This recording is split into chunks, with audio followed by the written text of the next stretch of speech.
Okay, colleagues, greetings and welcome back. So, today we're going to talk about John Stuart Mill.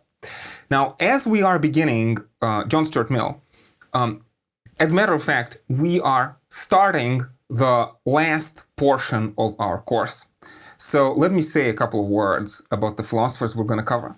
So, in a very important sense, the four philosophers that we're going to cover next are going to be John Stuart Mill, Georg Wilhelm Friedrich Hegel, Karl Marx, and Friedrich Nietzsche.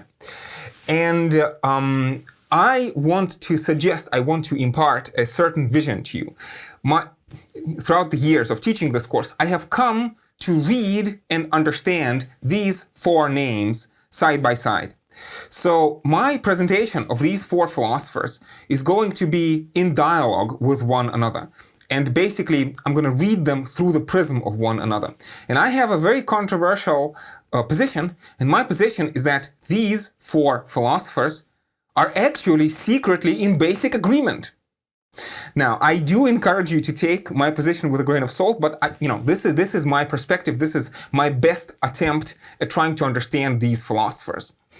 Now, all four are providing a certain, I would say, critical but also progressive vision of human politics. In many ways, the constellation of ideas of contemporary, democracy, liberalism, capitalism. In a nutshell, what is the best way of understanding society, right? And all four philosophers have a certain notion that human beings had certain intuitions since time immemorial about what is the right thing to do. And some of these intuitions might have been right, some of these intuitions might have been wrong.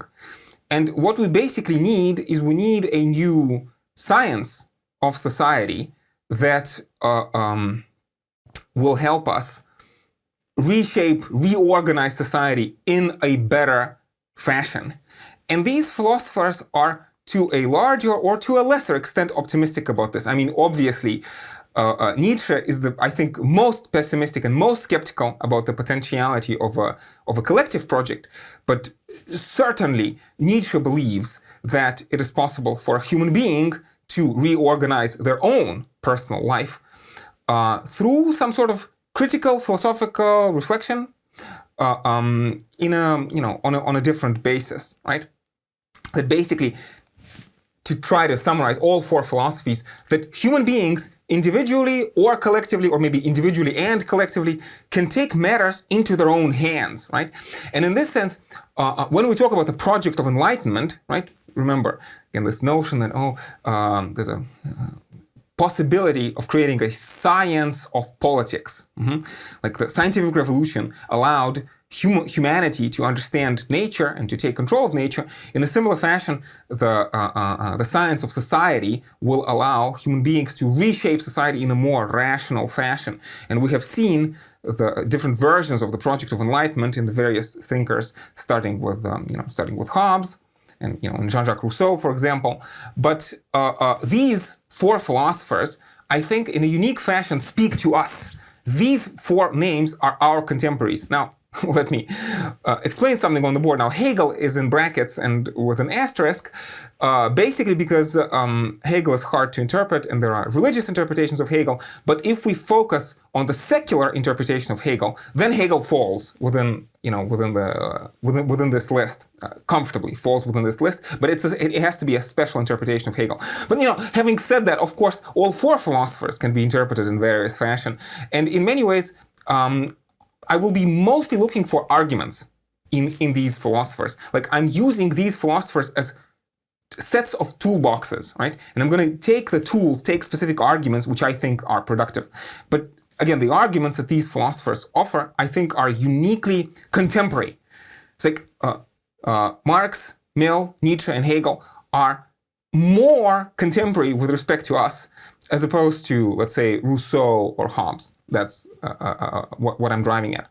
And the two philosophers whom we'll talk about after we've dealt with these four names, who are going to be Michel Foucault and to some extent Jürgen Habermas, I feel that Foucault and Habermas write in response to these philosophers.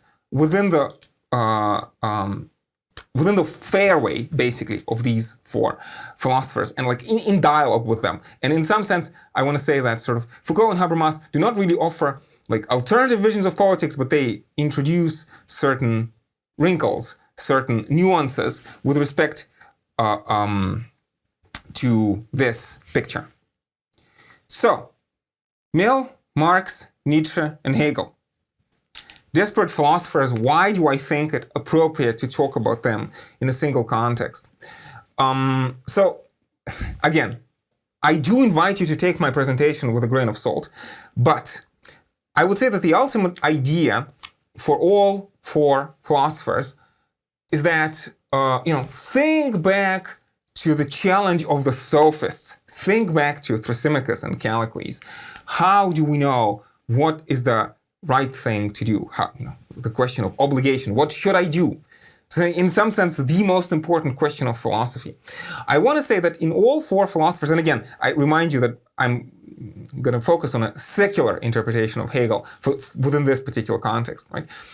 The word good doesn't really mean anything.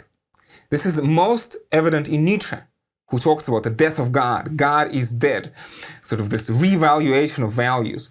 And the way I propose to understand this phrase is, we've already seen this in Hobbes. Nothing is good in and of itself. Whatsoever is the object of any man's appetite or desire, that is it which he for his part calls good. But there is nothing simply and absolutely good or evil. We live in a deeply amoral universe. There is no source of value apart from agents, apart from particular agents or particular subjects who negotiate concepts of good. And again, a controversial assertion, but I want to say that for all four philosophers, ultimately, the way we understand the word good is by reference to interest. Again, when we talk about Hegel, talking about interest, it's mostly secular interpretation of Hegel. We'll talk about this more, but sort of, I think broadly speaking, we can make this picture work. It's going to be also problematic with respect to Nietzsche. Is Nietzsche really talking about interest? Is he talking about happiness? And Nietzsche is a notoriously difficult philosopher to interpret. I'm going to try to advance some arguments. I'm going to try to show some quotes from Nietzsche to this extent. Of course, again, take it with a grain of salt, but that's going to be my basic notion. That again, nothing is good in and of itself. The notion of goodness is only relative to the interest, which in itself, interest is relative to a certain kind of human nature. So, I talk about interest, human nature, human interest, human nature, right? So like if we had galactic federation of aliens, then we would have to find commonality between human nature and alien nature, right? But barring these sci-fi scenarios, science fiction scenarios, I'm talking about important, robust assumptions about human nature. So human nature defines human interest. The difference of interest makes society necessary, in the words of Rousseau. The commonality of interest makes society possible, right? And all four philosophers, I feel, in an important respect, again, with wrinkles and nuances, are going to say that reason in its own right cannot legislate. So all four will reject Kantian picture that pure reason, reinen praktischen Vernunft, that pure reason can give us a basis for morality. And in fact, in one way or another, it is our passions or considerations of happiness, if you want, that tell us what is the right thing to do. And again, this is more or less problematic within these four philosophers, to a larger or lesser extent. But I think this is the overarching framework. And the cash value of this statement, and now I think this is much more robust than the things I've been talking about before, is that there is no such thing as an unconditional obligation for Mill, for Marx, for Nietzsche, or for Hegel. Now, I think this is very true for all four. Humans are, in some deep metaphysical sense, maybe, I don't know, born free. So we can only be legitimately obliged with our own consent. And in fact, maybe for our own interest. So all obligation always has to be conditional obligation. We can be obliged to do something. We take duties only with our own consent.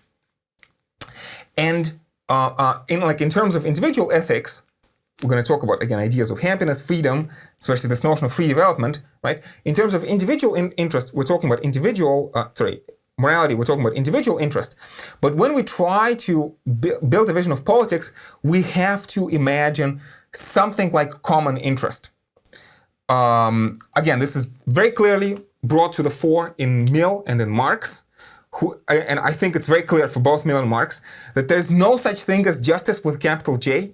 There's only small j justice, which bottoms out in a common interest. And Marx, in the German ideology, has this famous phrase where he talks about how in communism there is no difference between altruism and egoism. The communist society does not demand that individuals sacrifice their interests to the society as a whole. It's not about sacrifice. No, it is about true unity of interest, right? And so,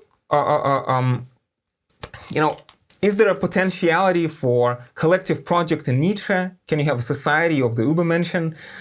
It's an interesting question. I'm going to argue probably yes. Controversial position, but we'll get there. But lastly, I suppose I want to talk about these three words and three concepts: happiness, freedom, and equality. And I think it's going to be very important for us to try to disentangle the relationship between these three normative concepts, right? But ultimately, I want to say we have this vision of development, free development. Remember Aristotle, quasi-Aristotelian ideal. Human beings become happy when they bloom.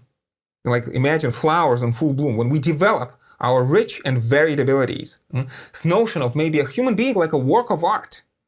Nietzsche is going to talk about this. But certainly development is going to be very important, right? For Mill, for Marx, for Nietzsche, and for Hegel. All four have a special feeling for human creativity. All four would probably agree on some particular examples of human excellence, like Goethe, for example. Right? I think Goethe for Mill and for Marx and for Nietzsche and for Hegel would be an example of an excellent individual. Like this is what humanity exists for the cultivation of these kinds of individuals, right? But very importantly, it's an individual ideal, but it's an individual ideal which is uniquely enabled by culture, which is uniquely enabled by humans working together. And this is the Aristotelian, I feel, an important Aristotelian element in all four philosophers. Somebody like Goethe can only exist against the background of a culture. And Marx has this phrase that the free development of each is the condition for the free development of all.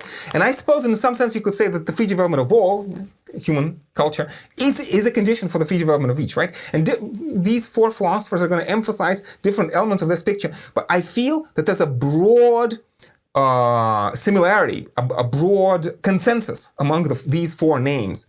That again, happiness, true human happiness, is impossible without development. And development, in order to really be organic and proper human development, has to have an element of freedom. So you could say that happiness is impossible without development. Development is impossible without freedom. So freedom is uniquely valuable for happiness. Maybe instrumentally valuable. Freedom may be instrumentally valuable or may be valuable for its own sake. And then equality is a problematic concept. Let me. I feel it's very important to underscore. I don't think that any philosopher would say that equality in its own right is a good thing. We can all be equally poor or equally dead. What is the value in that? But there are certain kinds of equality, like for example, equality before the law or equality of opportunity, which are necessary for freedom and for development. And so, tentatively, in some fashion, I feel that there's a relationship between these concepts. And the strong assertion that I am making is that among the four philosophers, again, Marx, Mill, Nietzsche, and Hegel, the relationship between these three concepts is similar. It's like there's a common ground for dialogue between them. And even if, you could ask for relative importance of, let's say, happiness and freedom, there's room for productive dialogue between these four philosophers. So in a certain important sense, I suppose what I'm trying to say is that I feel that the most important task for political philosophy in the 21st century, and again, I remind you of my philosophical allegiance. With the ancient Greeks, I believe that philosophy is a deeply practical enterprise. Philosophy should be to the soul what medicine is to the body. And philosophy should be to the body politic what medicine is to the physical body, right? So political philosophy, I feel, has this important practical goal of enlightening political life, right? And in this sense, I feel that reading these four philosophers, again, Mill, Marx, Nietzsche, and Hegel, is uniquely important for us in order to understand what are the true goals of politics and what is the best way to achieve them.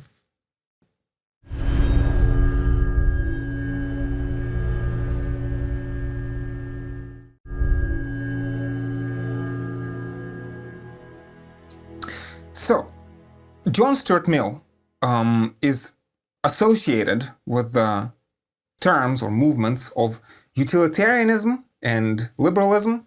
I suppose especially utilitarianism. John Stuart Mill considered himself to be a utilitarian, but without, always these labels, I'm not sure if they are very helpful. And this is something that I feel we're going to have to deal with a lot. So when we talk about broad names of movements, utilitarianism, Marxism, communism, liberalism, conservatism, right? These words mean different things to different people. And I feel that by and large, or like, let's say very often, there are certain widespread misconceptions, right? So widespread misconceptions to the effect that the popular impression, the popular image of utilitarianism or Platonism or communism does not do justice to the original founder. So, if you look up on the internet what is usually meant by utilitarianism, I don't think that it's very close to what Mill was talking about. Likewise, if you look up on the internet what most people mean by communism, it's going to be very remote from what Marx is talking about. Likewise, if you look up on the internet what people mean by Platonism, it doesn't necessarily come very close to what Plato was talking about. So I encourage you colleagues to take these terms with a grain of salt. So keeping in mind that Mill identified as a utilitarian, I will try to kind of use this word less, right? So I suppose the first thing to say about Mill is that, he was a member of the utilitarian movement, and they were actually known as the philosophical radicals. So this was a movement for radical reform, and both of these words are important. So these were the philosophers, again, to a very large extent, philosophical radicals go back to Jeremy Bentham. We'll have an occasion maybe to say a word about him. The idea being, again, science, let's have a science of society, that human beings have all sorts of intuitions about ethics and politics. Some of these intuitions are good, some of these intuitions are wrong. And so what we want is a scientific way, like a more enlightened, a more philosophical way of approaching society, to reshape society on a more rational basis, such that it would be better for everyone. But again, so within Mill's project, again, it's radical reform, the notion that we want to change society, sometimes in radical ways, but we want to do this through some sort of rational consensus. So the philosophical radicals, first and foremost, advanced arguments. Again, this go back to Socrates, the peculiarly unforced force of the better argument, to convince their fellow citizens to change their ways in such a fashion that would benefit everybody. So what is the basis of this project of radical reform? How do we know? What is the direction in which we should reform society? So, and I remind you that there is this deep and important is-ought problem, the problem of how do positive statements relate to normative statements. And sometimes Mill is accused of not understanding this distinction. I feel it's an unfair accusation. I feel that the best way to read Mill is in this quasi-Hobbesian, maybe even quasi-Nietzschean fashion. Remember, in Hobbes, something I mentioned already, nothing is good in and of itself. nothing is good or evil. So, in fact, I feel, again, Mill, in the beginning of his very important work, one of the most important works, which is called Utilitarianism, right?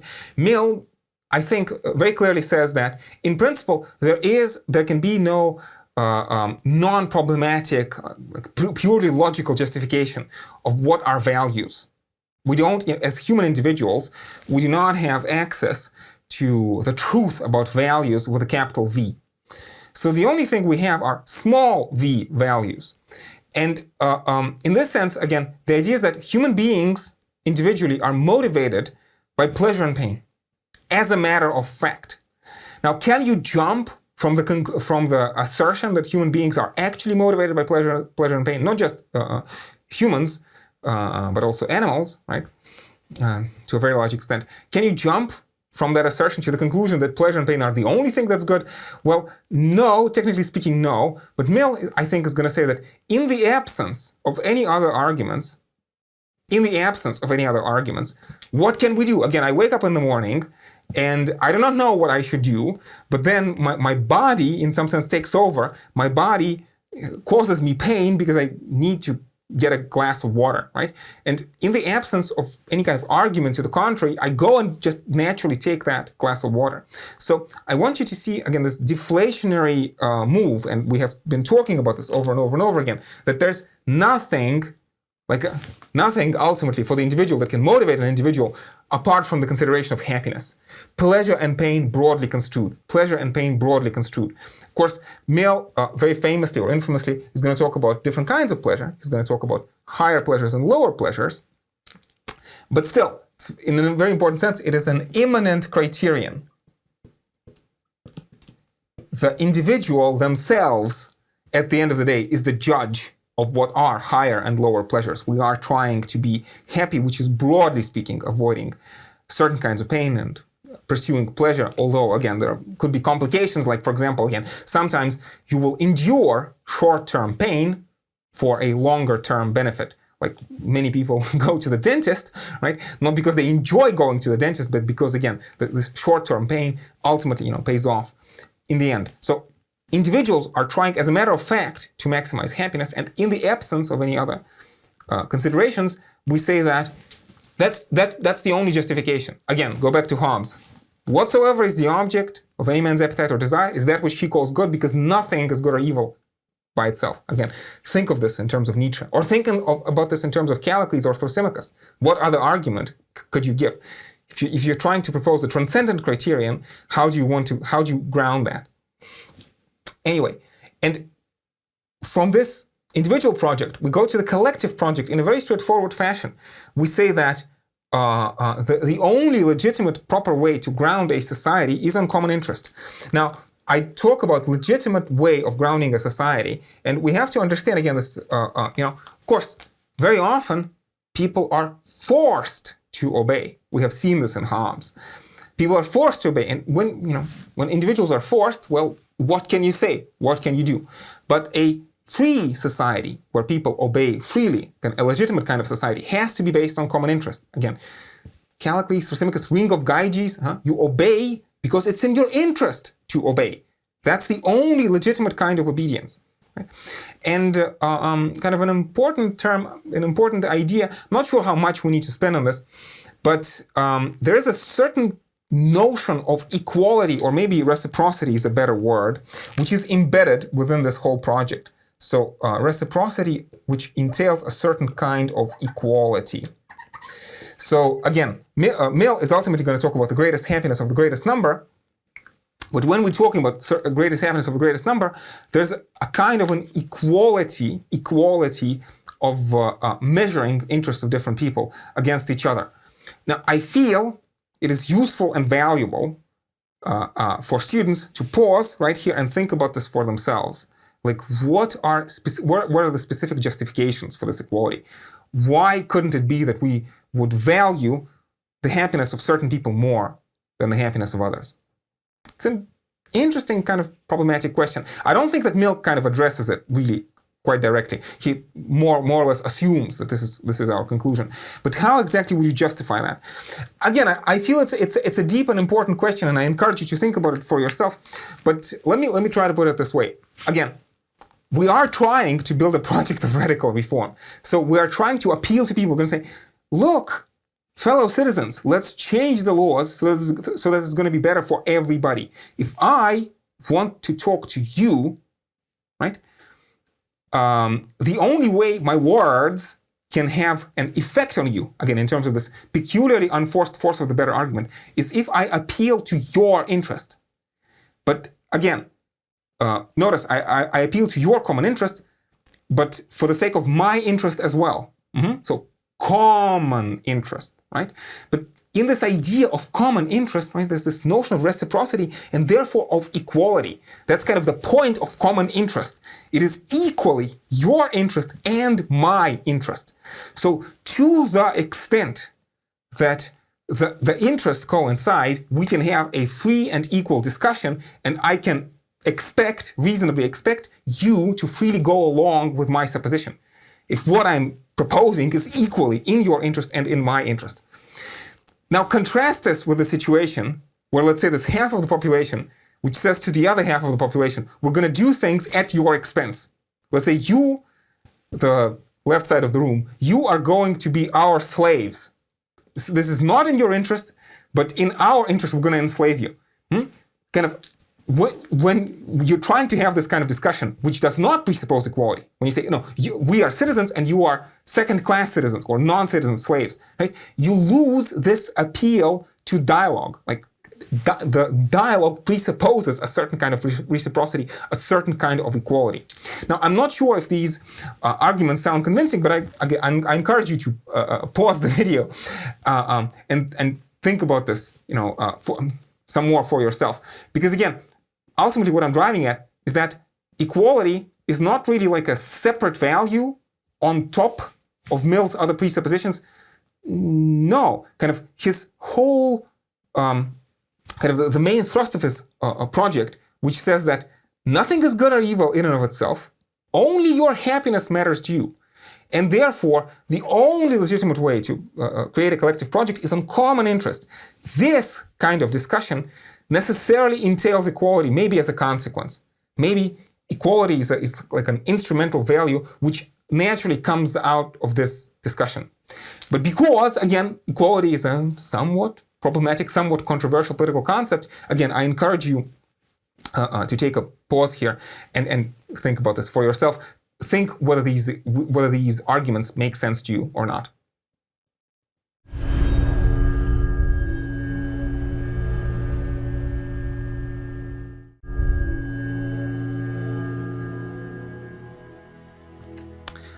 So Mill's project, in a very important sense, depends on his assumptions about human nature. Now, assumptions are always problematic, so this is potentially a point of criticism. However, personally, I do think that Mill's assumptions about human nature make sense, are defensible. But, I encourage you to think about this on your own. So again, we're talking about is-ought problem. How do you derive values in a world without values, kind of from this abyss of the purposeless chaos of matter, right? So the is-ought problem. So in terms of the is, human beings, as a matter of fact, Mill would say, are driven by pursuit of pleasure and avoidance of pain. We pursue pleasure and we avoid pain. But also, in addition to this, and this is crucially important, Mill is going to say that human nature, we're not just pre-programmed by our genes, if you want, in contemporary terms, right? But human beings can also be habituated. Habit and association. Think about David Hume's discussion of natural and artificial virtues, or think about Rousseau on education and upbringing, right? So habit and association play a crucial role in shaping who we are and what we are. Human nature, in an important sense, is deeply malleable. Human nature is changeable. Again, Rousseau uses the word perfectible. Human nature is malleable, right? So this is what human beings are as a matter of fact. And so the normative conclusions that Mill derives from this is that, again, in the absence of any kind of argument about what is good or evil, what we want, what utilitarian project wants, is to bring as close as possible the interests of society and the interests of the individual. Again, I mentioned this, I think it's a crucially important idea at the root of the project of enlightenment. Reconcile the interest of the individual and the interest of society. Again, think back to the ring of invisibility, the ring of Gyges. Even if you had the ring of invisibility, you would still do what you do normally, because ultimately being a productive member of society is in your interest. It doesn't involve any kind of self-sacrifice in a well-ordered society. Now, and again, utilitarians are philosophical radicals because they do not believe that we live in a well-ordered society already. Right? Society requires reform to bring this in line.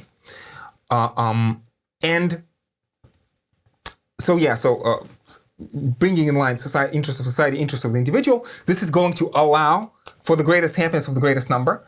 And so more specifically, again, especially in terms of this habit and association, when you talk about reform, the utilitarians want to reform laws, regulations, but also education and public opinion. These four elements need to be reformed.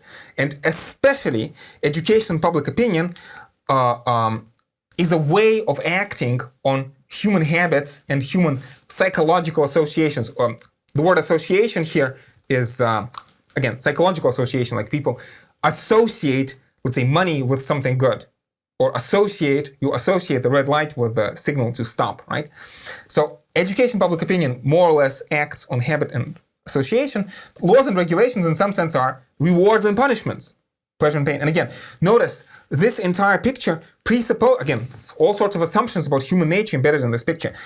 Among other things, we presuppose that human beings are predetermined by passions, right? Like pre-programmed. Human beings naturally pursue pleasure and avoid pain, and you can rewire human brain through education, public opinion. So we presuppose determinism. So Mill does not believe that human, like David Hume, for example, or like Thomas Hobbes, Mill does not believe that human beings have free will in the metaphysical sense of the term. We are determined. So the only way in which human beings can be free is simply to be determined by the right kinds of causes, internal psychological causation. So determinism. Now, and the way we want to achieve these reforms is through free and equal discussion and through some form of democratic procedure. And so maybe we'll have an occasion to talk about the details of representative democracy, representative expert democracy, which meritocratic, technocratic democracy that Mill advocates. But again, there's an important element of, again, discussion, dialogue, public discussion, public dialogue, and reform embedded in the utilitarian picture. So again, utilitarians wrote pamphlets in order to convince the British Parliament to extend the franchise, to extend voting rights to the rest of the population, to the rest of the male population, propertyless classes, the working people who have no property, and also very importantly, especially for John Stuart Mill, extend the vote and extend the plenitude of rights to women, not just to males, but also to females, right? And again, achieve this through free and equal discussion, because ultimately, at the end of the day, for utilitarians, this is the way forward, this is the way towards progress, this is going to make everybody better off. It is in the interest of the rich to give the vote to the poor. It is in the interest of the males to give voting rights to females. Common interest, right? And what is the justification for this? We'll talk about in a second. But ultimately, I suppose maybe this is the answer. Like, there's very strong assumptions about human nature embedded within Mill's picture. So when we talk about pleasure, Mill is going to talk, and again, these are his assumptions about human nature. He's going to talk about higher and lower pleasures. So again, we have these strong assumptions about human nature, that again, the higher pleasures and lower pleasures, and higher pleasures have this connotation with freedom, autonomy, mastery, self-mastery, and very importantly, development, like free development.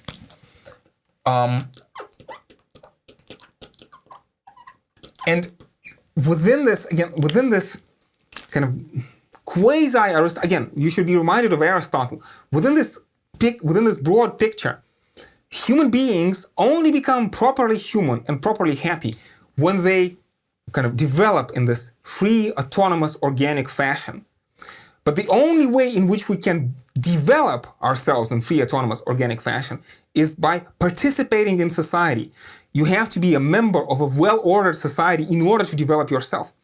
But then, on the flip side, once individuals develop themselves, they are in a unique position to contribute to the development of society. Again, Marx has this phrase, the free development of each is the condition for the free development of all. It's a phrase from Marx, not from Mill, but I feel it describes what Mill is driving at in a unique fashion. And because, again, through this idea of development, so individuals through development become happy, but also are then in a position to contribute to society. This ultimately is the key, is the root to this notion of reconciling the interests of the individuals and of society. It is precisely because human beings are capable of development, and it is precisely because human happiness is uniquely enabled by development.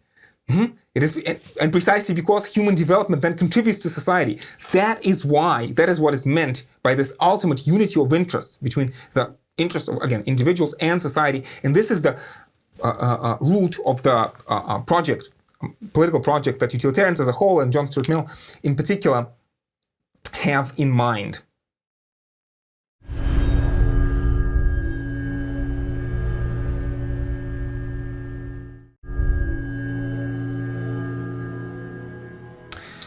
So when we talk about the core of Mill's moral and political philosophy, we have to start with the notion of utility.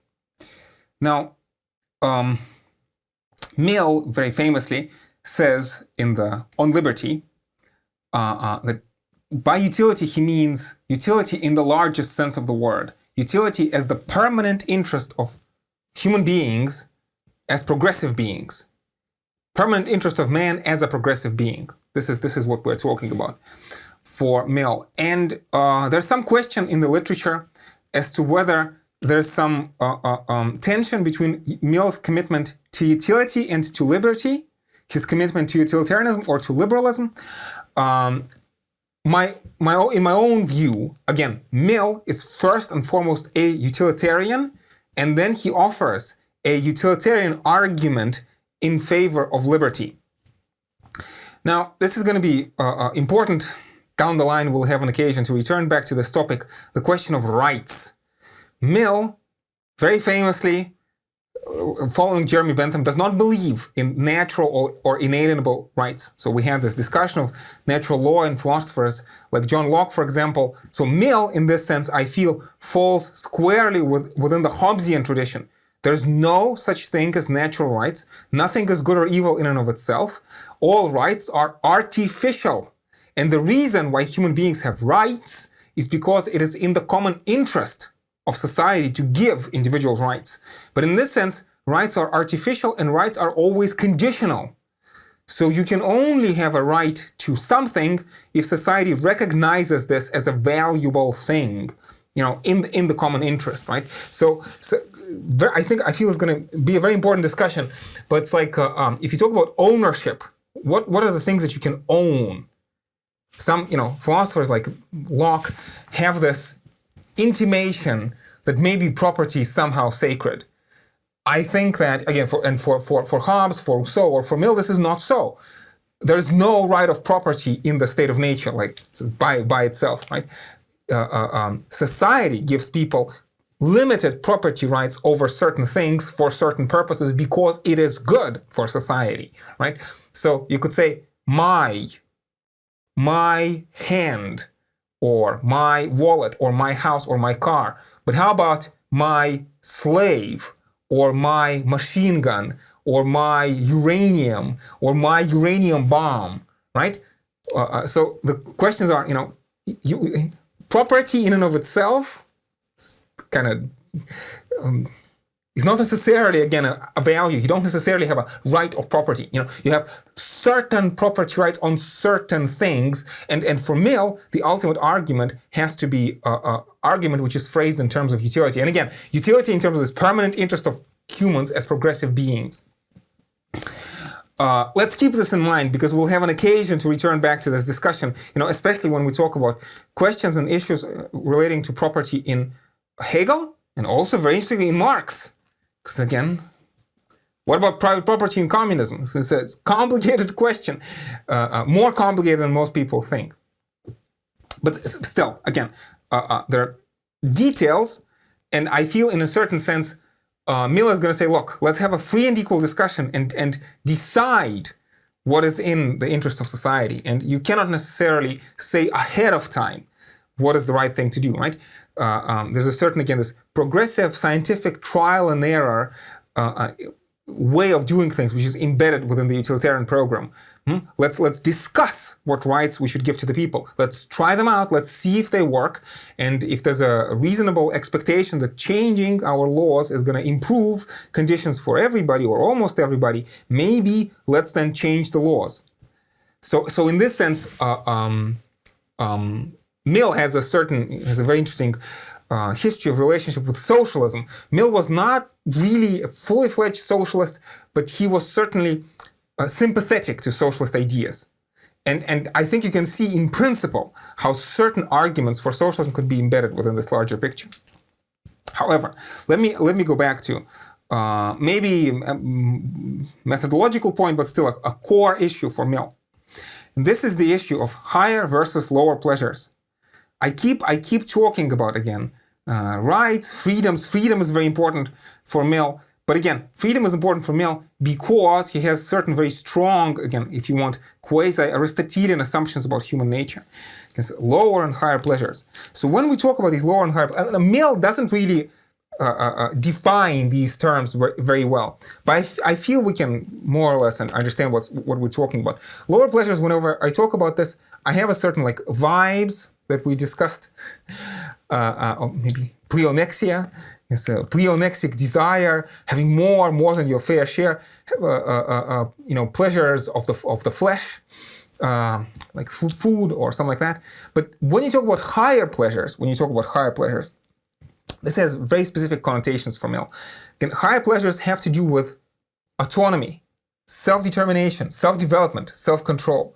Have to do, again, with this free development of individuality, of mastery, achieving expertise, and also, very importantly, down the line, of being able to hold the government accountable. It is only the individuals who have developed themselves, who are masterful, who are skillful, right? Only these kinds of individuals can exercise democratic control. It's going to be a crucial part of Mill's political project of giving citizens political education.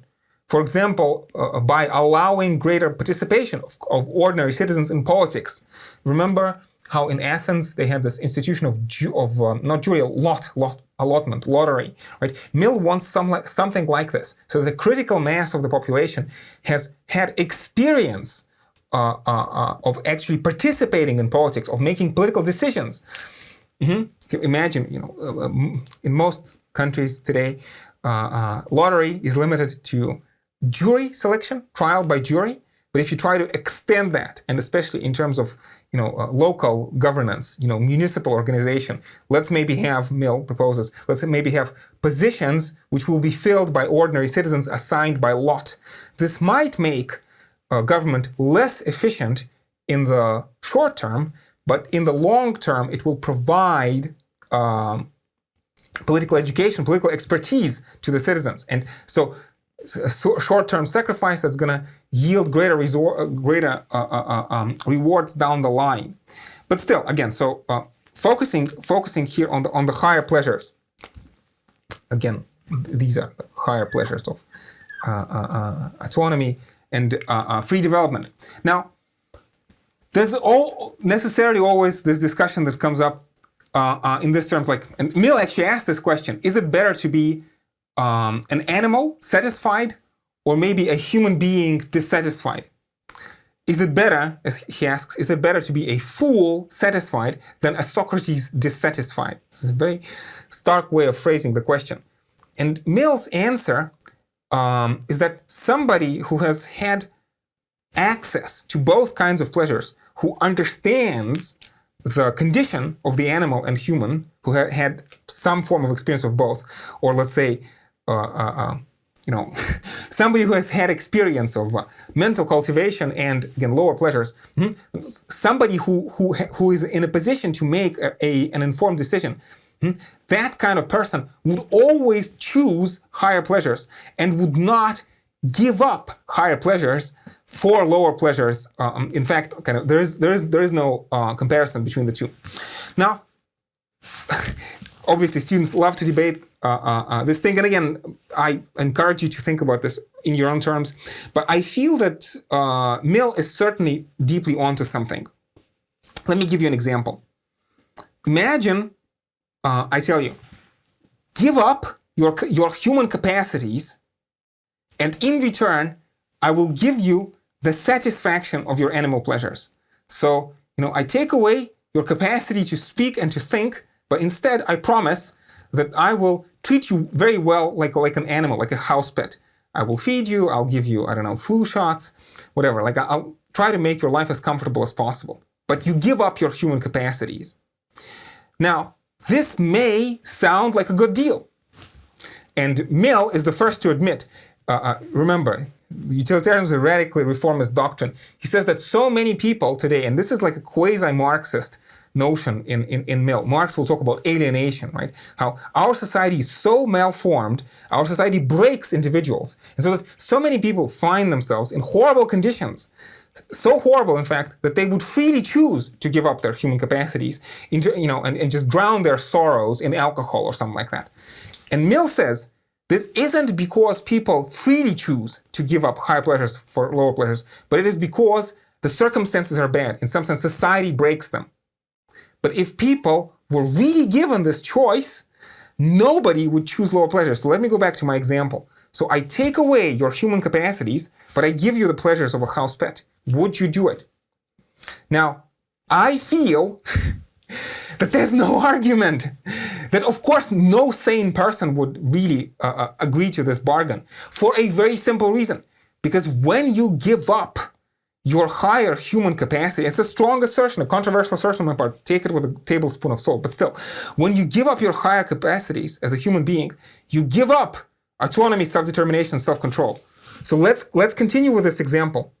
I take away your power of speech and of thought and turn you into a happy animal today. But let's imagine that tomorrow something happens and, I stop feeding you. And instead of feeding you, giving you heroin every day, I start torturing you. You see, when you give up your capacity for autonomy, self-determination, and self-control, you don't just give up the pleasure of the moment. You also give up a certain safeguard against abuses. There's famous thought experiment, which is popular in philosophy, like a heroin machine. Would you hook yourself up? If utility, happiness is the only thing you care about, why don't you just hook yourself up to a heroin machine, some kind of drug, machine that pumps, dopamine into your brain?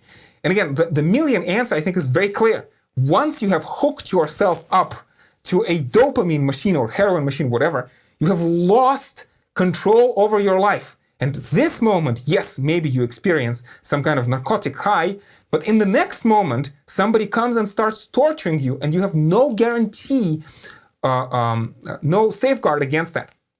In a similar fashion, again, so ultimately, the conclusion I'm driving towards is that higher pleasures, which are associated with this phrase, free development, mastery, free development and self-determination, Mill thinks the higher pleasures are both intrinsically more valuable.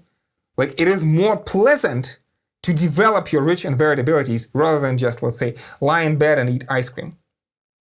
They're intrinsically more valuable, but also they are instrumentally more valuable because they safeguard your life against abuses. And a corollary of this whole discussion is, again, we talk about this, drug machines, but think also about benevolent dictatorship. Could it be that a benevolent dictatorship is more efficient or somehow better than a democracy? You see what Mill is going to answer. It could be that a benevolent dictator today rules for your interest. And it could be that in the short term, a benevolent dictator is like more useful, more pleasurable for you than self-rule. However, when you give up yourself to a benevolent, even to a benevolent dictatorship, you give up the capacity to exercise control over the people who govern you. You give up the safeguard against the benevolent dictator turning into a malevolent dictator tomorrow. So you see, again. It's like, so ultimately, Mill is going to say, ruling yourself individually, but also politically, and us as a society ruling ourselves, is both more intrinsically valuable, like it's more pleasurable, but also very important, it's instrumentally more valuable. Because even if like in the short term, it's somehow less efficient, maybe it is, maybe it isn't, but let's assume that it's somehow less efficient. However, it gives us control, right? And if you give up self-mastery, self-control in favor of a benevolent dictatorship, basically you give up, again, this safeguard. So it's like safeguard against abuses of tyranny down the line. So I want to say, like, for Mill, freedom, again, is intrinsically but also instrumentally valuable. Without freedom, you cannot be reliably happy in the long term. Freedom is a necessary condition of reliable happiness for individuals, but also for societies in the long term.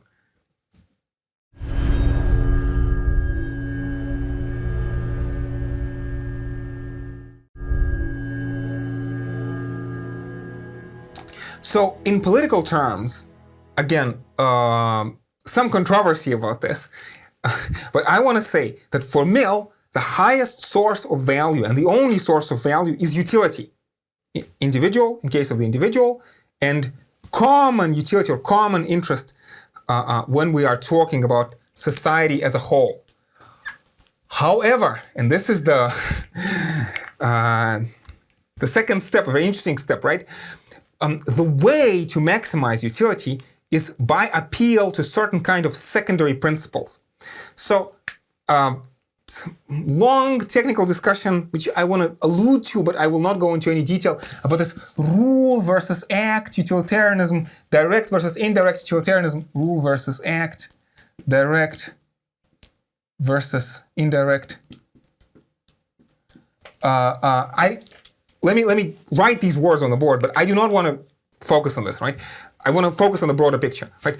Ultimately, I think for Mill, what is important is that in a given situation, it would be far too difficult for individuals to decide which particular course of action maximizes utility in a given situation. Talking like silly example, you drive down the road and you see a red light. Should you stop? Should you not stop? How can you calculate the utility of your decision in this particular moment? It's far too difficult to do. Future is unpredictable. So we rely on secondary principles. If you want, we rely on rules. So without going into detail, for me, this would sound like a act utilitarian justification of ruled utilitarianism. If you didn't understand this, don't worry too much. It's a technical point. Act utilitarian justification of ruled utilitarianism. Yes, we appeal to rules, but this is still utilitarianism. And these are secondary principles. And ultimately, in a well-ordered society, in a highly developed society, the most important rule, Mill thinks, is the harm principle, which is the same for Mill as the liberty principle. And basically what it says is that individuals should be as free as possible. And society should never interfere in the liberty of particular individuals unless they are doing direct, calculable harm to others. So unless you are doing direct, calculable harm to others, you should be left as much as possible to your devices. So again, so we want happiness. Politically, we're trying to achieve greatest happiness of the greatest number. And in a well-developed, well-ordered society, the best way to do this is through this liberal project of, again, leaving as much liberty as possible to the individual, but unless they harm others. And immediately, let me signal, right? So Mill wants to say that he wants to steer a middle course between too much liberty and too much authority, right? Mill talks about the government, and he says, some people think that the government is the solution to all problems. Other people think that the government should never be involved. And Mill wants to say, let's have a middle course. And in fact, again, remember, utilitarianism is a radically reformist doctrine. Mill wants to say that our society today, or his society in the 19th century, is wrong. In certain places, there should be more freedom, but in other places, there should be less freedom. So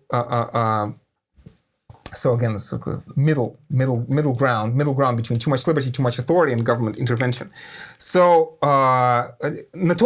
examples that Mill gives, he thinks that in terms of religious prohibitions and religious prejudice, there's not enough freedom in his society. He thinks that England, 19th century England, is far too conservative, far too religiously conservative, and this stifles progress, so there's not enough freedom.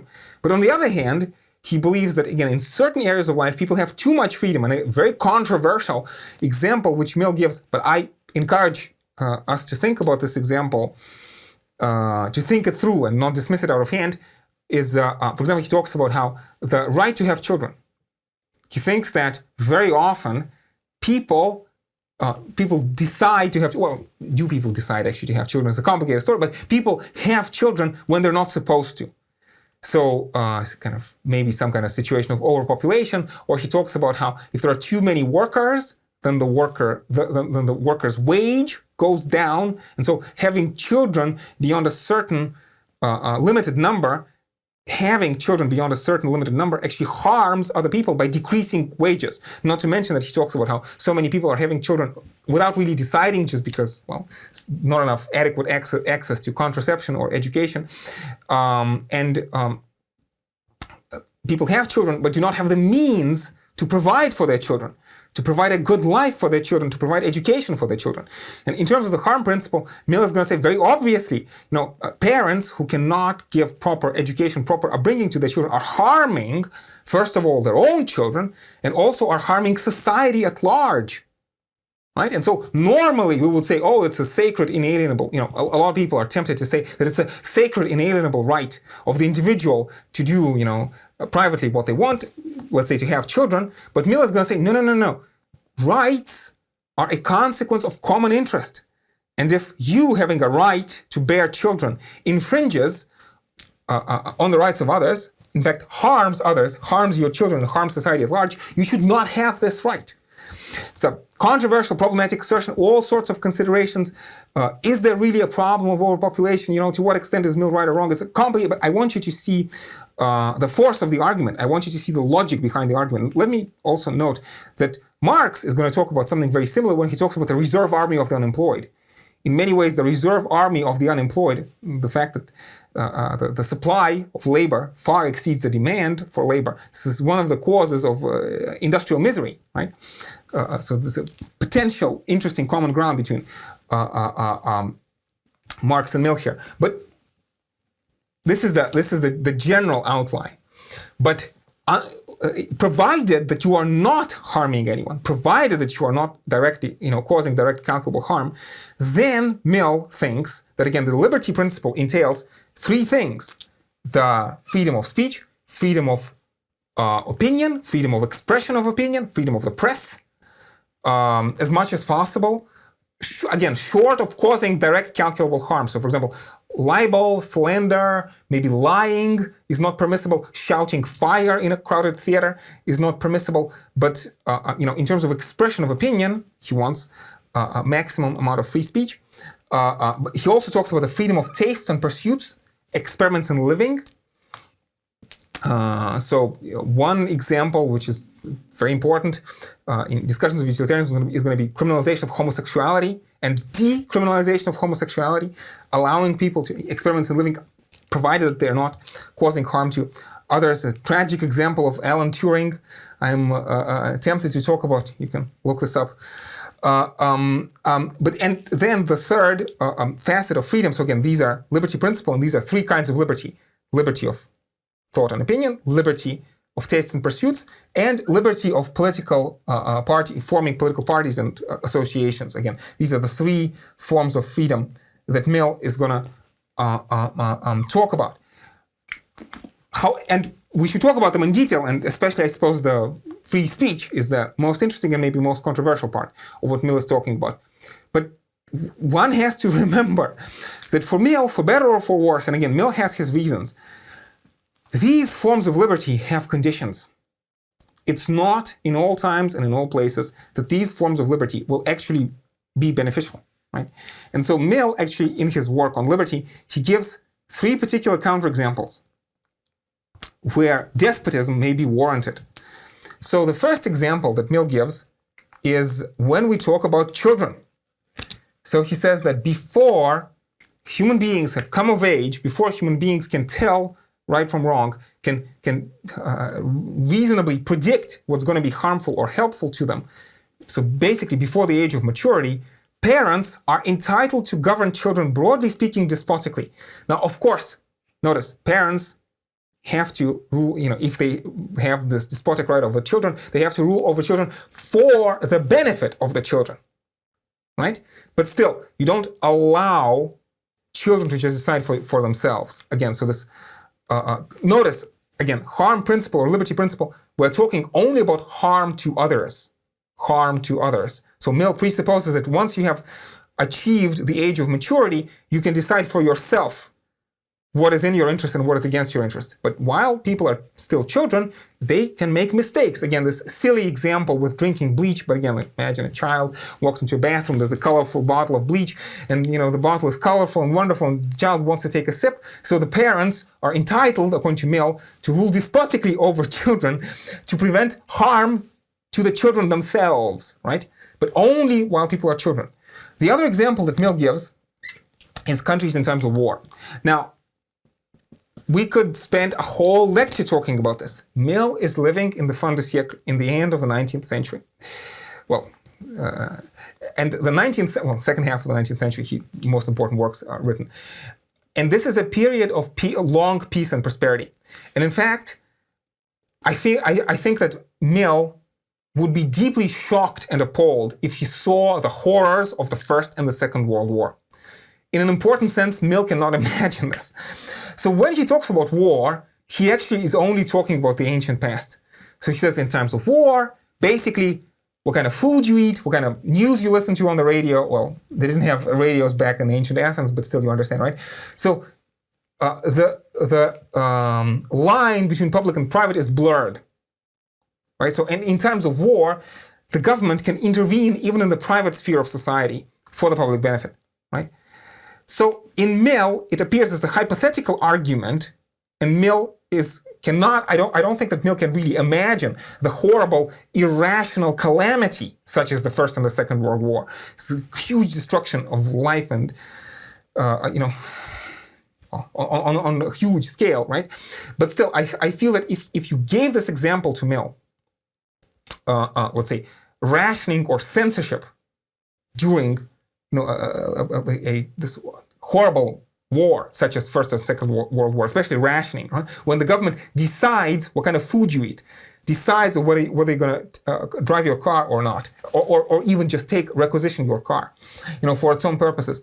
I feel that Mill would say this is also a counterexample to the harm principle. So again, harm principle only obtains when people have reached the age of maturity, when we do not live in a state of existential war, but also this last point, which is controversial and problematic, but again, I encourage you to see the logic behind Mill's argument, is that you need proper historical conditions, you need conditions of development.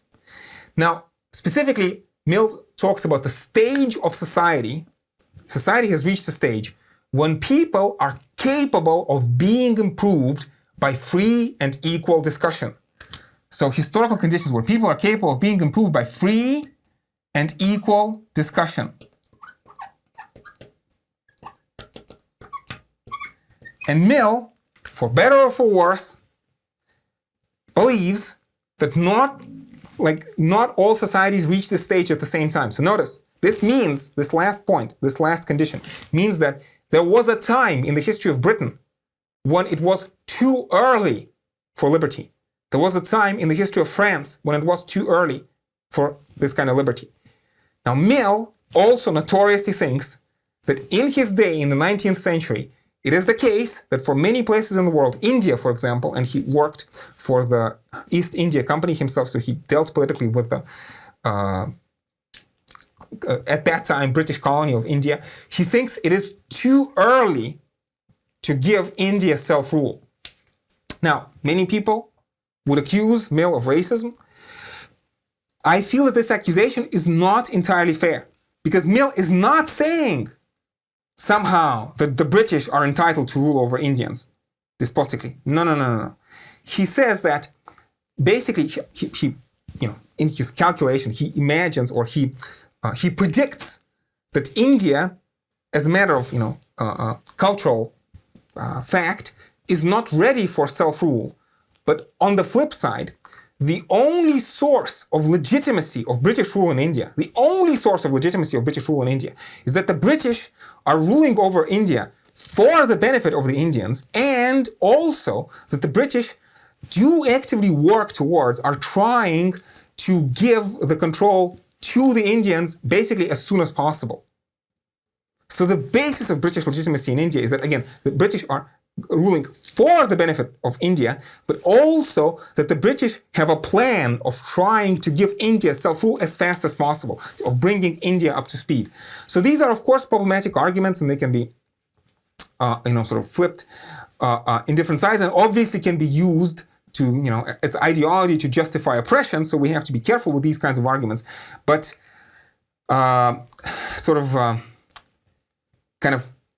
even though these arguments may be abused, I feel that ultimately Mill is not really a racist at the end of the day.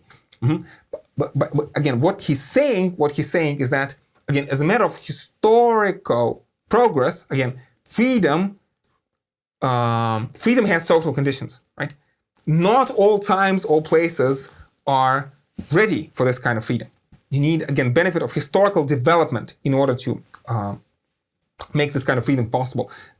Let's make a note. This is going to be a very important notion. Again, history plays a crucial role. It's true for Mill, it's going to be very true for Hegel, and it's going to be very true for Marx. That a certain kind of vision of a free and harmonious society, which is possible only against the background of particular historical development, going through stages, right? And only with the benefit of historical development can society allow itself this kind of freedom.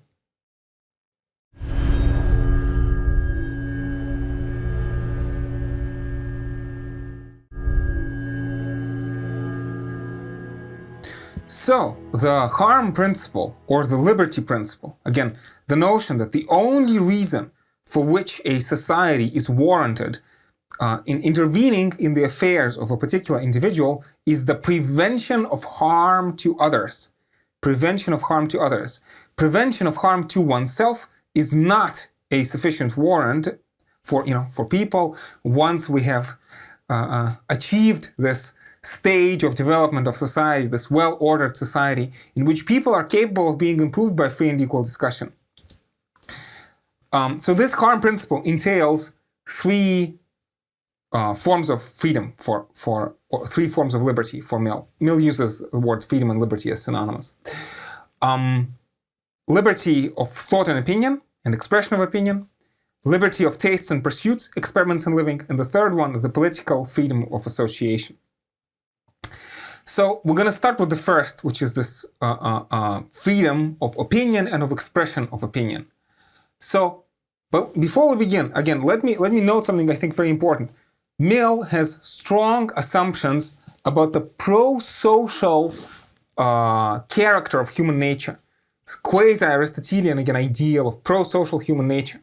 And that ultimately, Mill thinks that in the long run, we are in a win-win situation, that human beings, by developing themselves, become happy and also are in a position to contribute to society. So ultimately, at the end of the day, for Mill, most important questions of politics have to deal with a common interest where a certain kind of measure or rule benefits everybody, right? this is very different from these discussions, which are very popular today in certain philosophical circles, of the so-called trolley problem. This notion that, you have a trolley, like a tram, you have two rails, some people on this rail, some people on this rail, and you decide whom to kill. Mill never discusses these kinds of examples.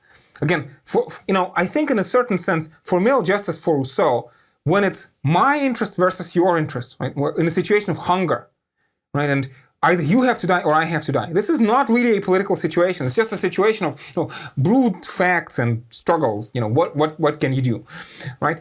It's a kind of lack of commonality of interest. Or either you will die or I will die, right? Mill wants to focus on this huge capacity which Mill believes exists for improving the lot of everybody at the same time.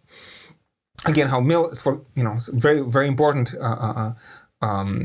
part of Mill's program is giving equal rights to women, property rights, rights to education, voting rights, and basically you can see Mill's pro-social assumptions.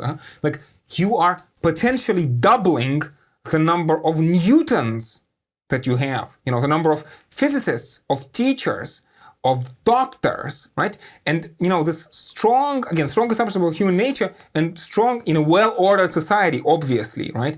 And argument for gender equality, at least, equality of opportunity, gender equality, racial equality, and also maybe class equality, right? This notion that it is in the interest of males to give equal rights to females because this will make society more productive. Again, females will contribute, again, as doctors, as musicians, as artists, as shoemakers will contribute to society. Likewise, kind of this idea that humanity as a whole, we have a common interest. Fighting against the next pandemic, for example, or trying to find, the next existential threat, combating climate change, or maybe meteor strikes. Late Stephen Hawking thought that the danger of meteorites is the highest underrated danger that humanity faces as a whole, right? So it is in the interest of, let's say, white European males to give educational opportunities to, let's say, black African females, because it's going to be the black African females who cure my cancer tomorrow, who help me defend against our common threat of the meteors from space. So this capacity for development, again, free development of each is a condition for the free development of all, I feel is a very important phrase, right? So this is the kind of, I want us to see kind of the general force of Mill's project. And I have an impression, I have a suspicion that focusing too much on these fringe cases like the trolley problem really just obscures the main areas, positive areas for reform that Mill wants to talk about. That again, talking about these artificial examples such as the trolley problem is harmful in an important sense. Because again, it's like it takes away the emphasis and the mental capacity from real areas of improvement where there is substantial overlap of common interest. Okay, let's start again. 3 forms of liberty: thought and opinion, experiments in living, and political association. Let's start with the first one. Talk about free and equal discussion. And again, notice, right? In philosophers before, we were mostly talking about particular nation states, but in Mill, to the extent that humanity as a whole has a common interest, there are important elements for a cosmopolitan project, right? But let's talk about the free and equal discussion. So Mill talks about how the key to human well-being is mental well-being. Our well-being rests first and foremost on mental well-being. Basically, the key to, success in life, if you want, is knowledge. Go back to Socrates, right? Knowledge is virtue and is the key to happiness, right?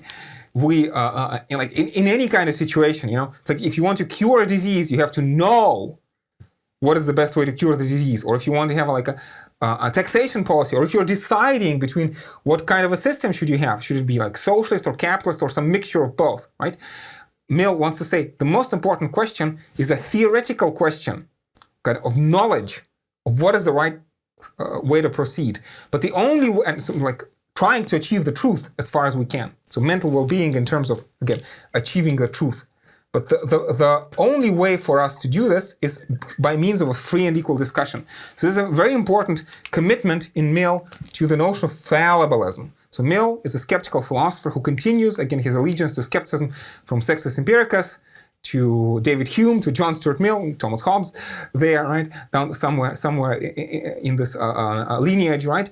Human beings are prone to mistakes. We can never be certain that we are right unless we engage in a free and equal discussion. Right? And Mill gives basically 4 arguments in favor of the free and equal discussion and 4 arguments against censorship. He says, first of all, if you're trying to censor a particular opinion, it could turn out that the opinion that you're trying to censor is secretly true.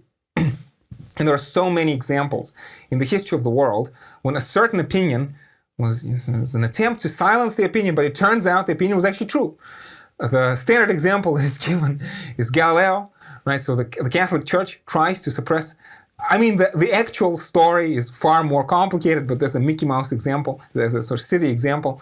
Galileo defends the Copernican system, and there's a motion against Galileo. He's threatened with torture and is forced to recant his views.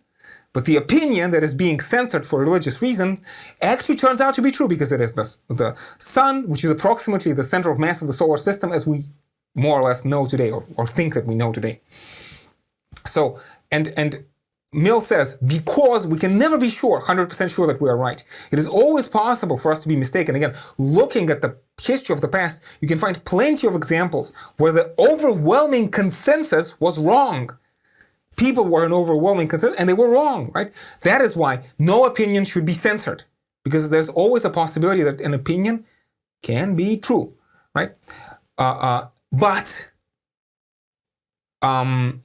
most often, Mill says, what happens is that very often what happens is that the opinion that you're trying to censor maybe is to some extent false, but is not completely false.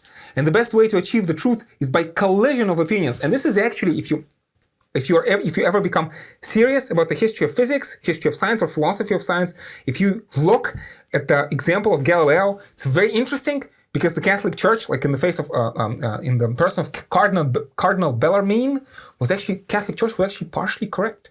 And Galileo was actually partially wrong. And in fact, it is only by colliding partial truth on the side of Galileo and partial truth on the side of Catholic Church that we move closer to the truth. But it's important, Mill says, for us to allow this free blossoming of discussion. And again, notice, it is a utilitarian justification of liberalism. It is a utilitarian justification of freedom of speech, again, right? So the Catholic Church, if it decides to censor Galileo, it harms Galileo, it harms humanity, but at the end of the day, Catholic Church harms itself as well. Because everybody loses access to the truth. And likewise, if somehow Galileo were to censor Catholic Church, it turns out at the end of the day, because Galileo was only partially correct, right? Actually, the best way to achieve progress, Mill believes, is by collision of ideas. Again, this deep assumption that we have no unproblematic access to the truth, but in this competition between ideas, in this marketplace of ideas, the strongest idea standing at the end of the day will bring us closest to the truth. Again, maybe I can write the name of Karl Popper, famous philosopher of science, or maybe Thomas Kuhn, Paul Feyerabend. Feyerabend is very explicitly inspired by John Stuart Mill. Feyerabend's philosophy of science is called epistemological anarchism. There should be no rules, all opinions should be allowed, because that's the only reliable way of progress, precisely because human beings are fallible. But Mill, in addition to these 2 arguments of sort of Popperian nature, if you want, advances 2 additional arguments.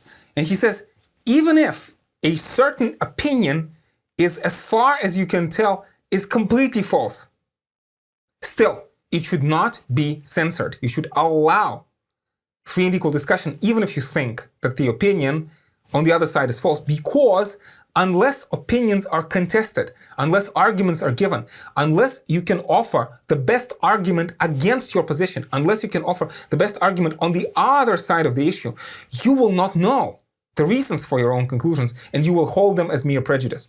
So let's take an example, problematic example, controversial. Let's talk about vaccination. Vaccines are different, and some vaccines, by almost universal consent of doctors, are either completely safe or as reasonably safe as you can imagine, like as safe as wearing seat belts. Discussions about. Even if you believe that vaccines are safe, or let's say a particular vaccine is safe, you should encourage research. You should encourage people producing best arguments on the other side of the issue so that you can, best examine your own opinion, so that that your position that vaccines are safe isn't just a mere prejudice, but no, you have examined the best arguments against the safety of vaccines, and you are certain that they can be answered. Only then do you really know that vaccines are safe, and you are not just merely holding it as prejudice. Or likewise, if you believe in gender equality or the racial equality, you should first examine the best arguments of racists or sexists. Only in this case is your commitment to racial or gender equality true and not just some form of cultural prejudice.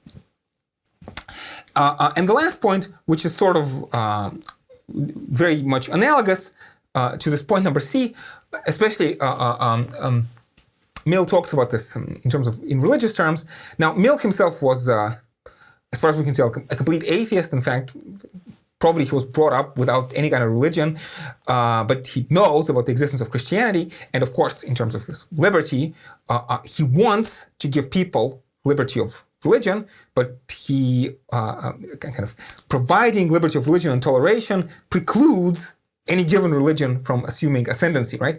And so Mill, when he's talking to the Christians, he's actually saying the only way how Christians can remain true to their Christian. I mean, Mill himself is not a Christian, but he says the only way you can remain true to Christianity is by allowing Christianity to be hotly contested. It is only like Christians only in passionate arguments against other Christians, like different branches of Christianity, like Protestants versus Catholics, or Christians in arguments against non-Christians.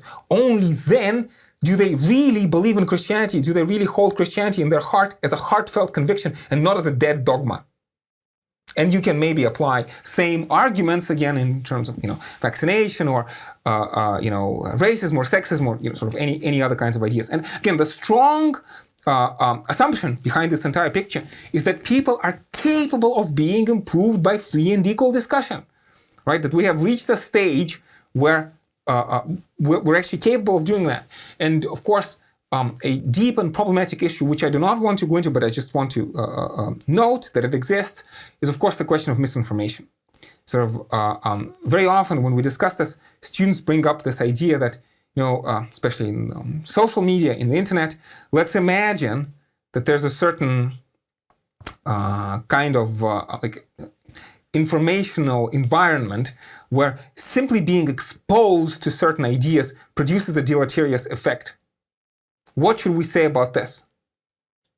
So I want to note that it's potentially a problematic issue. I mean, Mill's response is more or less clear. He wants to say, again, his assumption, his hope is that if you provide people really with free and universal access and capacity to engage in free and equal discussion and capacity to develop themselves, then the best idea will be left standing at the end of the day. And this is, I feel, maybe a potential interesting point of overlap between Mill and Marx.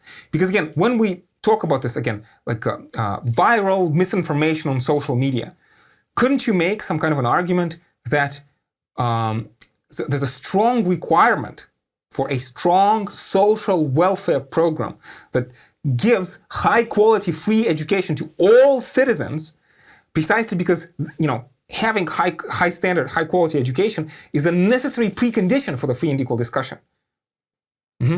So maybe yes, it's again a complicated issue, but I don't want to resolve it, right? But I want you to be aware that this issue exists.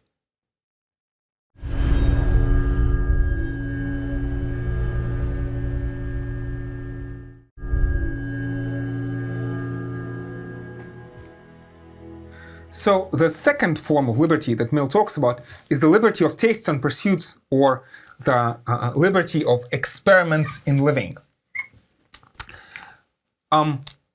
So the arguments, in a certain sense, are broadly analogous to the arguments in favor of free speech. Again, Mill's argument is fallibilist. It's in the negative. Again, if you look at the history of science, you can find all sorts of examples when in mathematics, in geometry, in physics, in biology, in geology, universal consensus was wrong. So we know, as a matter of historical fact, as far as we can tell, right, that human beings are prone to error. And because we cannot guarantee our own infallibility, we should allow this freedom of information, freedom of discussion. And again, Mill wants to say that in a certain important respect, if you're trying to censor opinions, or if you're trying to prohibit certain kinds of, again, experiments in living, certain kinds of lifestyles, how can you know that you are right?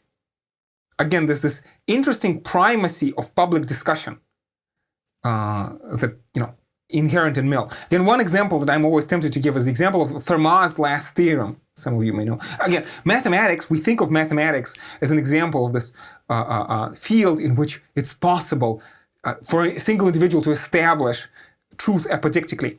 But again, if you look at history of mathematics, I want to say nothing can be further from the truth. It's very often that you can find examples of great mathematicians being wrong. Again, Fermat, we need a separate lecture to explain what Fermat's last theorem is, but it's a very famous theorem in mathematics.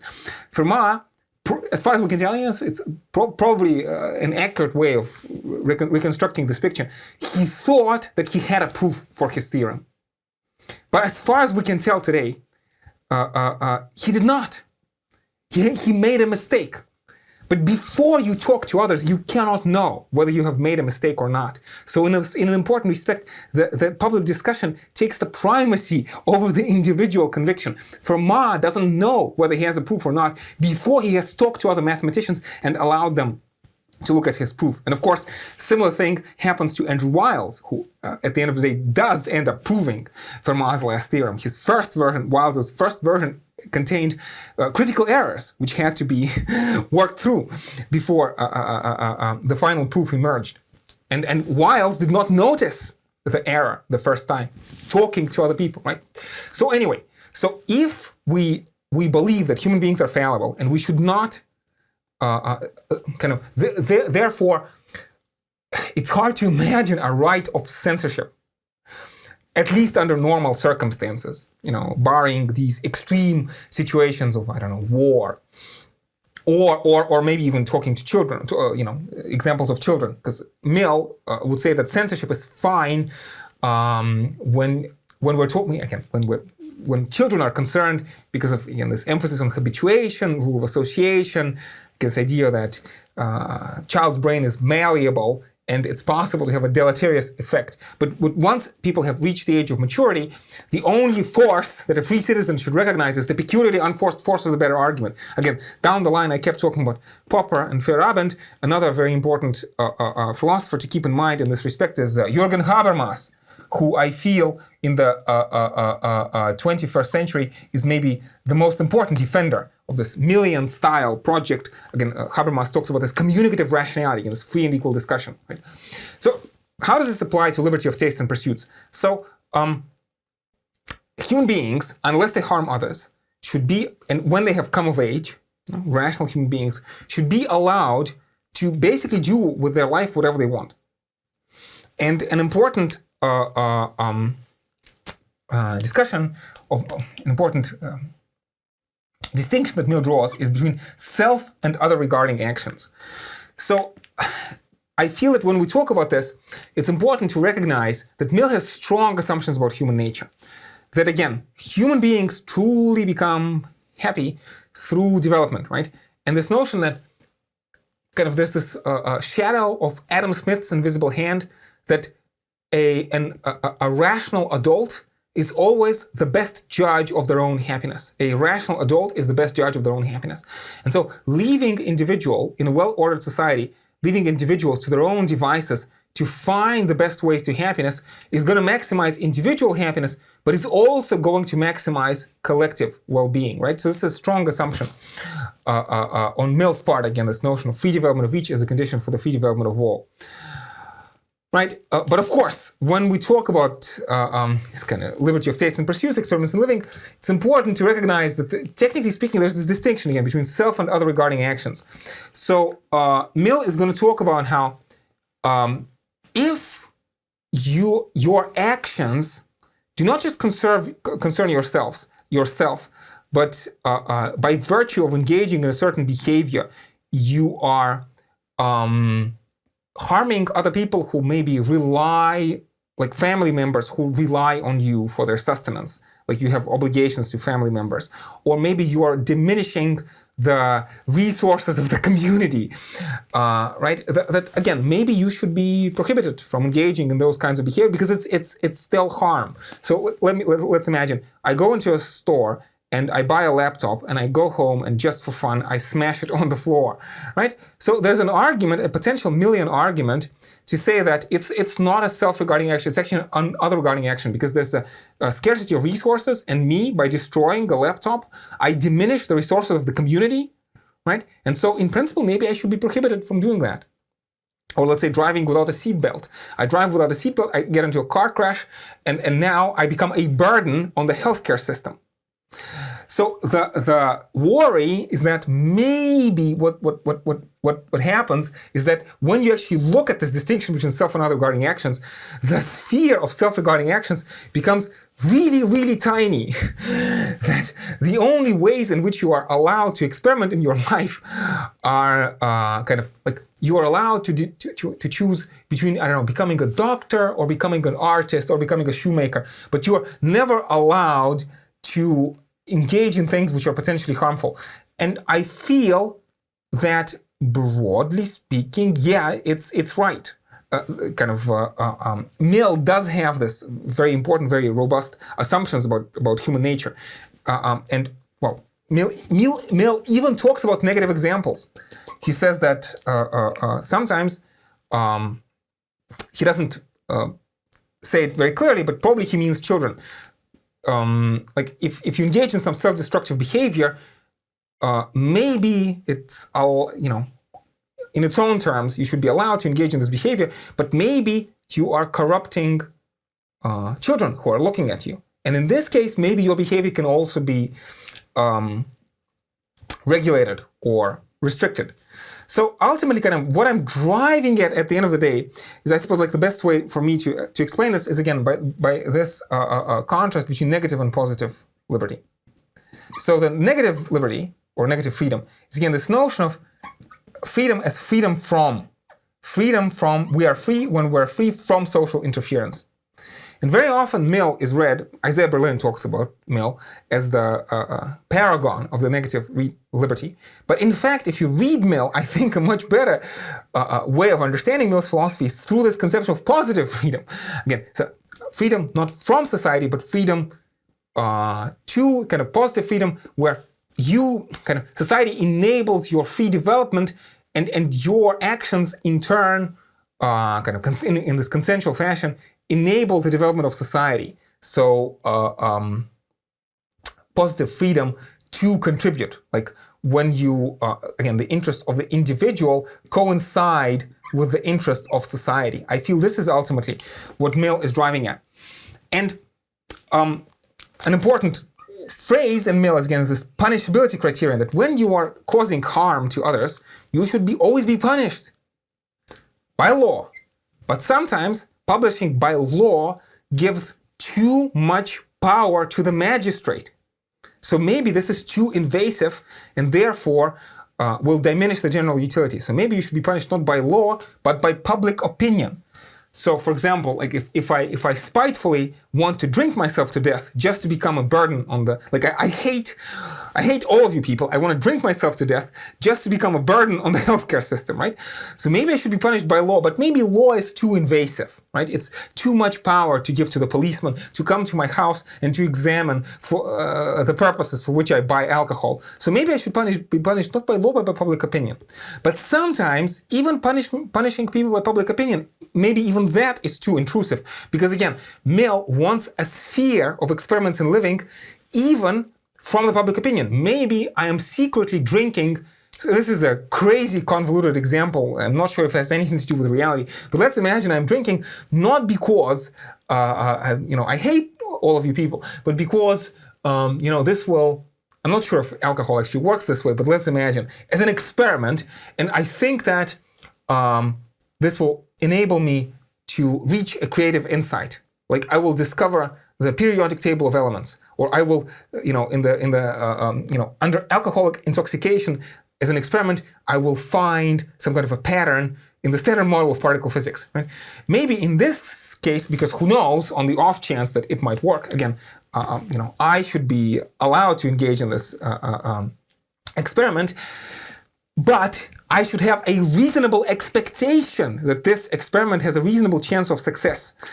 And if it does not, maybe I should be punished at the very least by the voice of my own conscience, right? And the notion of conscience, right, is this idea of, again, education and association, that ever since the children are born, through laws and regulations, but also through education and public opinion, the interests of society should be brought as close as possible to the interest of the individual. And this is an idea which is similar in Mill to what Rousseau is actually talking about. So if it's too intrusive to publish by law, and maybe too intrusive to punish by public opinion, maybe at the very least I should be punished by the voice of my own conscience.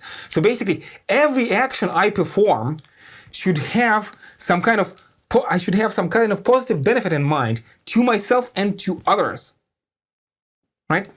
And at the end of the day, it's an interesting, potentially problematic picture.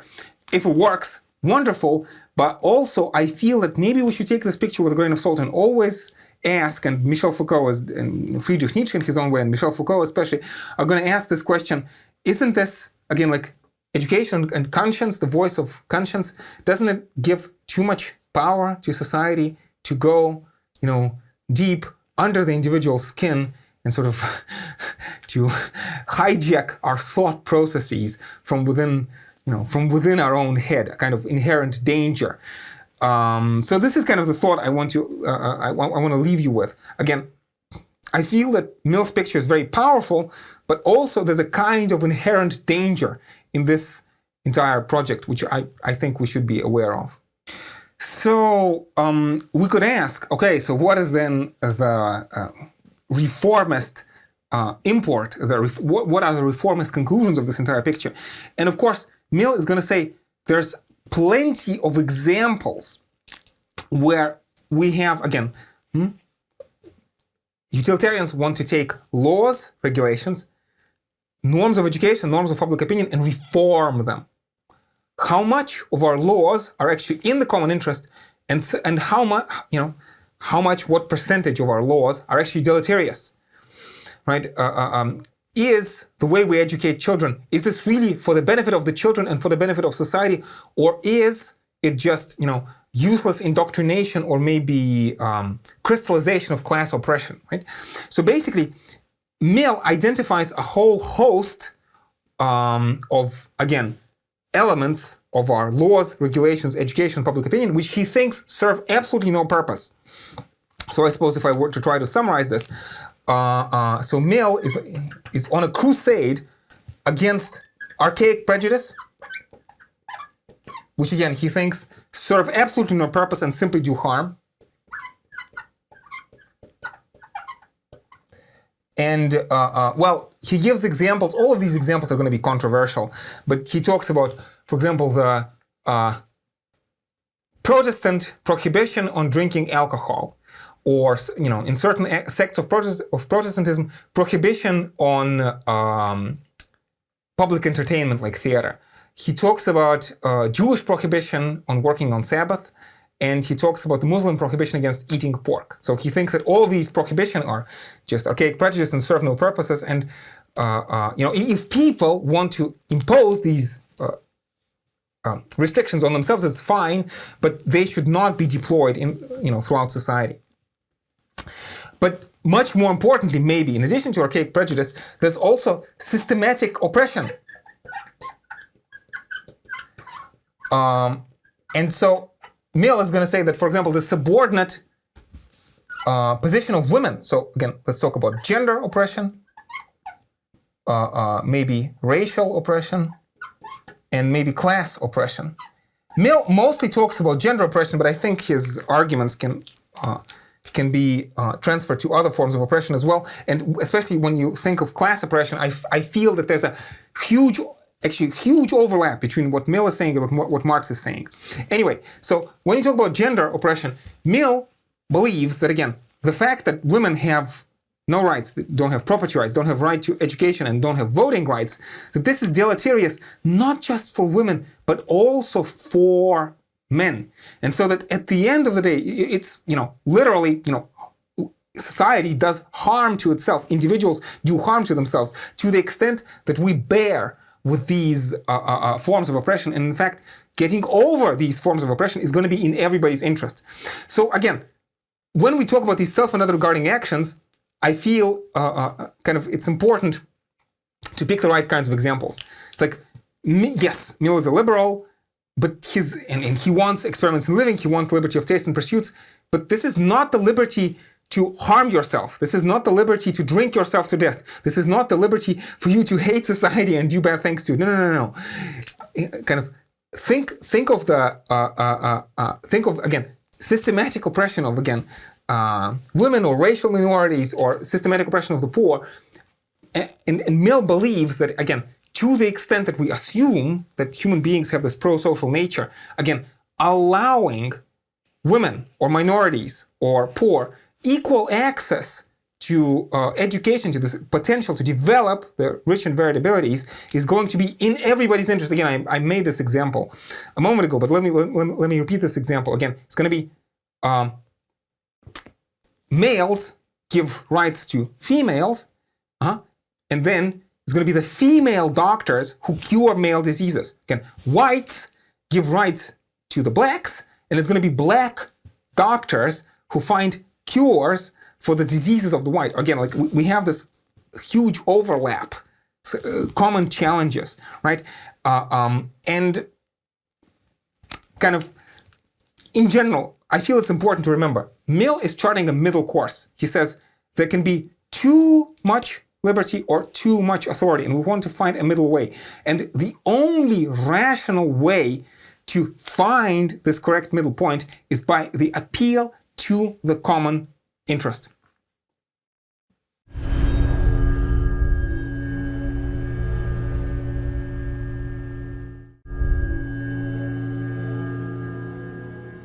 So there's much more to discuss in Mill, but alas, time is short.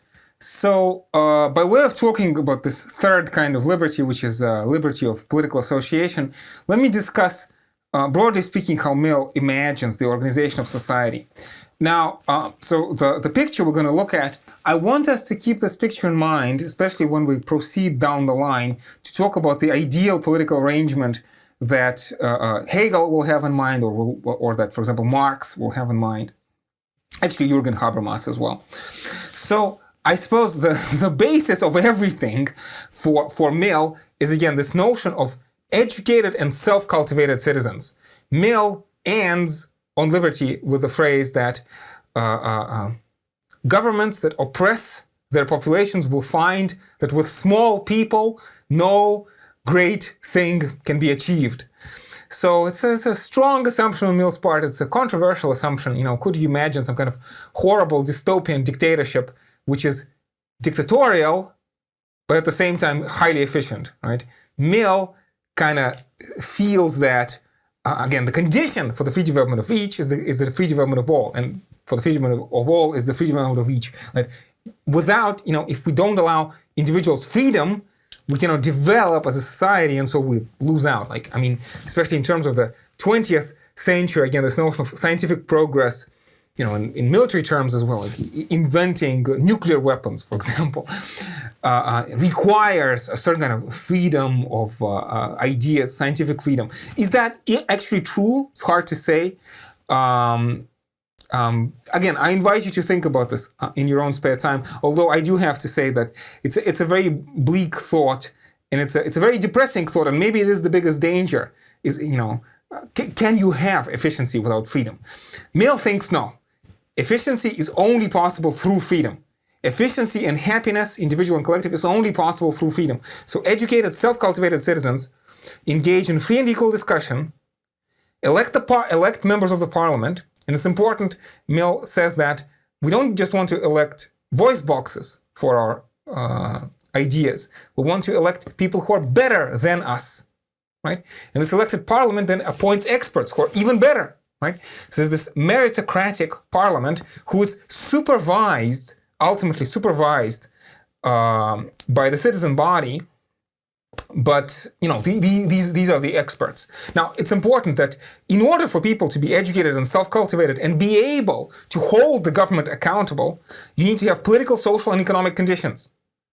If people are so poor that they cannot engage in politics, kind of rudiments of a social welfare program in Mill, right? This whole picture cannot work, right? If there's not enough free and equal discussion, proper education, if the social conditions are not met, then again, citizens will be prone to ideological misinformation, and again, the system will break down. But also, politically speaking, I mentioned this already, but it's very important, political participation in terms of like municipal self-government.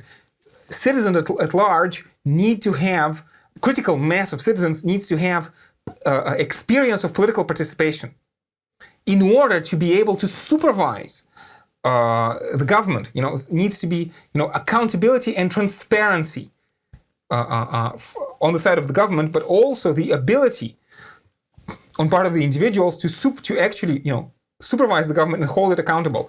Ultimately, at the end of the day, I suppose the chief problem is that non-experts need to be educated enough to be able to supervise the experts. Kind of the implicit assumption here is that it takes an Einstein to come up with a theory of relativity, but most people, given enough time, can double check and verify Einstein's calculations, at least to some extent, right? That it takes an Einstein to be an Einstein, but a non-expert can supervise, can double check and verify. Some conclusion of somebody like Einstein. Anyway, so again, individuals elect parliament, and then cabinet makes laws, and these laws regulate the individuals.